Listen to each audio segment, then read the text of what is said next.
সুপ্রিয় দর্শক মন্ডলী, আসসালামু আলাইকুম।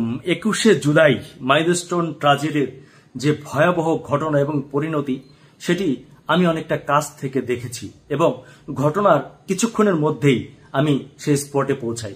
আমি জানি না দুর্ভাগ্য কিনা সৌভাগ্য, আমি যেখানে ঠিক ঘটনাটি ঘটে তার অনেকটা কাছেই 1-1.5 কিলোমিটারের মধ্যে অন্য একটি অনুষ্ঠানের শুটিং করছিলাম। তো হঠাৎ করে আমি শুনি যে আমার খুব কাছাকাছি একটি প্লেন ক্র্যাশ করেছে মাইলস্টোন স্কুল অ্যান্ড কলেজে।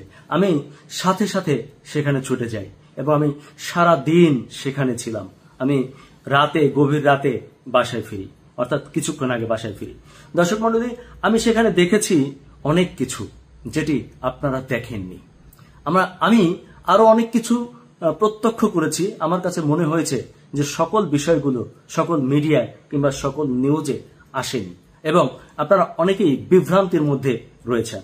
যেমন ধরুন, অনেকে বলছে যে এখানে আসলে 19 জন, 20 জন কিংবা 22 জন মানুষ মারা গেছে।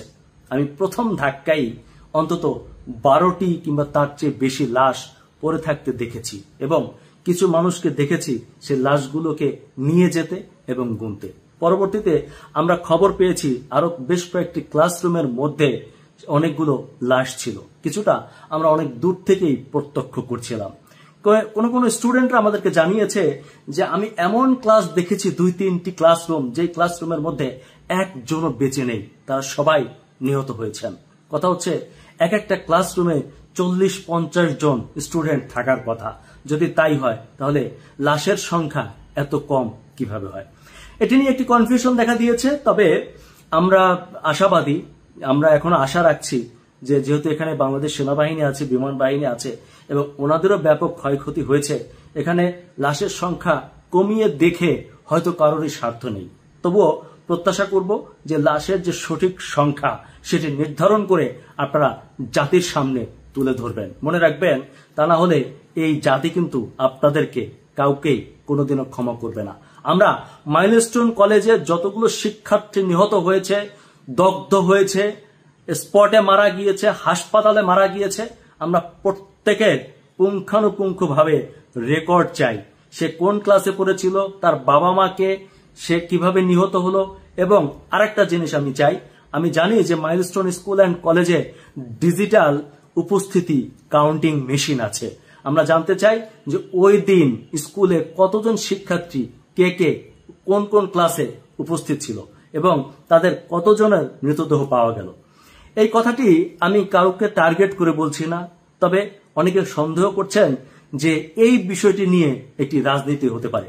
দর্শক মন্ডলী, আপনাদেরকে জানাতে চাই, বাহিনীতে যারা আছেন সবাইকে বলতে চাই, এই দেশে লাশ নিয়ে বহু রাজনীতি হয়েছে। আমরা অন্তত আমাদের সন্তানদেরকে নিয়ে আর কোনো রাজনীতি এই দেশে দেখতে চাই না। আমরা চাই যেন এটির একটি সুষ্ঠু তদন্ত রিপোর্ট আমাদের কাছে আসে এবং সত্যিকার অর্থে যারা নিহত হয়েছেন তাদের একটি তালিকা আমাদের কাছে স্পষ্ট হয়। আমরা যেন কোথাও থেকে অভিযোগ শুনি না যে এমনটি হয়নি, এমনটি হয়েছে কিংবা কম বেশি করা হয়েছে।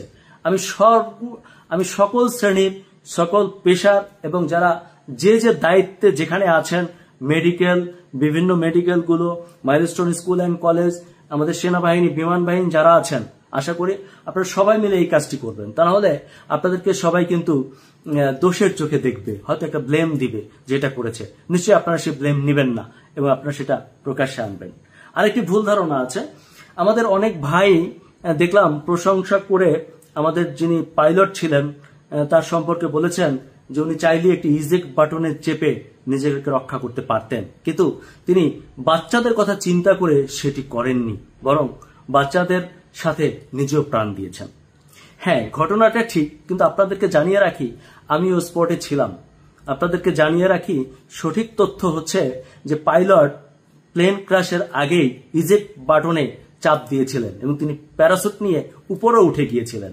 আমরা স্পটে সেই প্যারাসুটের বেলুনটিও পরে থাকতে দেখেছি, যার ফলে প্লেন যে ভবনে ক্র্যাশ করেছে প্যারাসুট এবং পাইলট অপর ভবনে ধাম করে পড়ে গিয়ে একটা রুমের মধ্যে ঢুকে অর্ধমৃত অবস্থায় ছিল এবং সেখান থেকে সেনাবাহিনী ওই পাইলটকে উদ্ধার করে এবং সিএমএইচে নেওয়ার পর তিনি মৃত্যুবরণ করেন।